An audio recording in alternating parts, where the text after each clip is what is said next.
Bajaj and you're watching me on Trends 9 और आज मैं आपको बताने वाली हूँ कि बिना पार्लर या सैलून जाए आप घर पर अपना पार्टी मेकअप कैसे कर सकते हैं। So let's begin. सबसे पहले शुरुआत करते हैं प्रेप से। प्रेप यानी कि preparation. So I am going to use Cheryl's toner on my face. So makeup से पहले टोनर आपका फर्स्ट स्टेप होना चाहिए व्हिच कम्स अंडर प्रेप यानी कि प्रिपरेशन। टोनर के बाद बारी आती है मॉइस्चराइजर की एंड ध्यान रखिए कि मॉइस्चराइजर को फेस पे रगड़ना नहीं है। मैंने डॉट्स बनाए हैं तो सर्कुलर मोशन में टैप करना है। उसके बाद मैंने लगाई है लैक्मे की ल्यूमी क्रीम जो कि मुझे बहुत पसंद है। वैसे तो कई सारे एक्सपेंसिव ब्रांड्स भी आते हैं बट मुझे ये बहुत अफोर्डेबल लगती है। सो अब मैं लगाने वाली हूँ कंसीलर एंड मेक श्योर कि कंसीलर आपके शेड से 2 टोन डार्क होना चाहिए सो दैट आपके अंडर आई एरियाज या फिर जहां पर भी पिंपल्स के दाग धब्बे हैं वो इजीली कंसील हो जाएं, कवर हो जाएं। और कंसीलर के बाद मैं फाउंडेशन लगाने वाली हूँ और फाउंडेशन के मैं 2 शेड्स मिक्स करती हूँ बिकॉज उससे फेस का टोन बहुत निखर कर आता है। एंड वैसे तो फाउंडेशन लगाने के लिए ब्रश एक अच्छा ऑप्शन है, स्पॉन्ज एक अच्छा ऑप्शन है but I prefer beauty blender.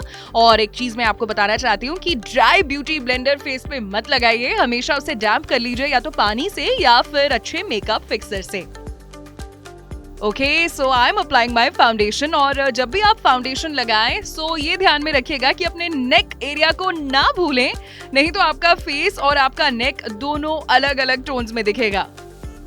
और फाउंडेशन लगाने के बाद बारी आती है कॉन्ट्यूरिंग की। सो मैं यहाँ पर फेस कॉन्ट्यूरिंग कर रही हूँ, फेस कटिंग जिसे हम बोलते हैं। सो आप चाहे तो क्रीम कॉन्ट्यूरिंग कर सकते हैं बट मैं यहाँ पर पाउडर कॉन्ट्यूरिंग कर रही हूँ। कॉन्ट्यूरिंग को ब्लेंड करना बिल्कुल ना भूलें, नहीं तो अगर आप बाहर जाएंगे और आपकी कॉन्ट्यूरिंग ब्लेंडेड नहीं है तो फोटोग्राफ्स में वो बहुत अजीब दिखेगी। और कॉन्ट्यूरिंग के बाद कॉम्पैक्ट या लूज पाउडर से आप अपने फाउंडेशन को लॉक कर दीजिए सो दैट आपका फाउंडेशन लंबे समय तक लास्ट करेगा। सो अब मैं करने वाली हूँ अपना eye makeup and I have this makeup revolution palette जिसमें काफ़ी सारे कलर्स हैं। सो मैं आपको एक चीज़ बताना चाहती हूँ, अगर आपकी आईज छोटी हैं मेरी तरह so avoid any kind of lighter shades because lighter shade से आपकी आंखें और छोटी लगेंगी। आप जितना मेटालिक शेड्स में जाएंगे, जितना डार्कर शेड्स में जाएंगे, आपकी आंखें उतनी ही बड़ी लगेंगी। So let me just start it. So सबसे पहले मैंने क्रीज पर लाइन ड्रॉ की है एक लाइट आई शैडो से। आप चाहें तो पीच या फिर एक लाइट ब्राउन कलर का इस्तेमाल कर सकते हैं। सो बेसिकली आंखों की एक शेप बन जाती है और जितना अच्छे से आप ब्लेंड करेंगे सर्कुलर मोशंस में उतना ही अच्छे से निकल कर आएगा आपका आई शैडो। सो मैं क्या करती हूँ यूजुअली कि आपकी आंखों के एंड में एक प्रॉपर वी में शेप दे देती हूँ। सो उससे क्या होता है कि आपकी आईज बहुत ही अच्छी लगती हैं। वो सुरमई आंखें जो हैं वो इसी से क्रिएट होती हैं, जैसे कुछ लोग सॉकेट फिल करना कहते हैं, कुछ लोग क्रीज फिल करना कहते हैं। और आई बॉल यानी कि सेंटर में मैं हल्का सा ग्लिटरी शेड लगाती हूँ, गोल्डन सिल्वर, जो आपकी आंखों को हाईलाइट करता है। एंड फिर ब्लैक आई शैडो से मैं लाइनर वाली जगह को फिल करती हूँ, बहुत ही अच्छा ड्रामेटिक इफेक्ट क्रिएट होता है। और फिर उसके बाद मैं यहाँ पर लगा रही हूँ आई लाइनर।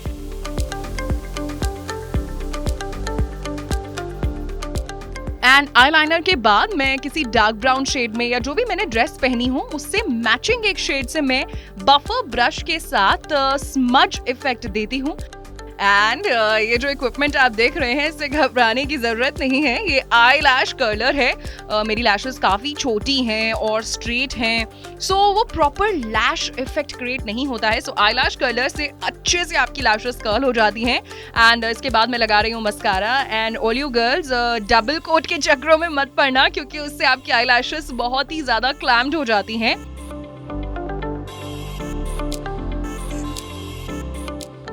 मेरी आईब्रोज तो रह गई। सो अब मैं अपनी आईब्रोज को करने वाली हूँ फिर एक एंगुलर ब्रश से। And please black eye shadow का इस्तेमाल मत करना, try mixing brown colours. Okay, so यहाँ पर मैं अपनी फेस फैट को छुपाते हुए सेकेंड टाइम कॉन्ट्यूरिंग कर रही हूँ।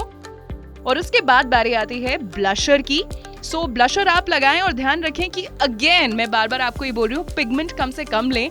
ऐसा नहीं कि बहुत सारा ब्रश पे पिंक कलर ले लेंगे तो आप बहुत अच्छे लगेंगे। आप जितना कम लेंगे, ब्लेंड ज़्यादा करेंगे, उतने ही आप अच्छे लगेंगे।